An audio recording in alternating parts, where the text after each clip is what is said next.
আসসালামু আলাইকুম। আপনারা দেখছেন অনেক সুন্দর একটি বড় মাঠ। এই মাঠের অপর প্রান্তে থেকে এপার পর্যন্ত প্রচুর পরিমাপে পানি, যা অনেক ফসল বিনষ্ট হয়েছে। এই মাঠটি টুলা ফলসি সোহাগপুর নিয়ে গঠিত। আমি সেখানে গিয়েছিলাম সেই মাঠটা দেখতে।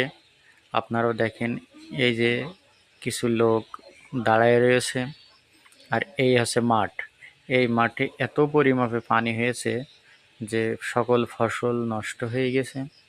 আপনারা চাইলে এই দিগন্ত জোড়া মাঠে এসে এই মাঠটি উপলব্ধি করতে পারেন। সুন্দর একটি ভিউ হয়েছে, আমার কাছে খুবই ভালো লাগছিল। এমন এমন সুন্দর ভিডিও চাইলে আমার চ্যানেলের সাথেই থাকবেন, এবং যদি ভিডিও ভালো লাগে তাহলে সাবস্ক্রাইব করবেন।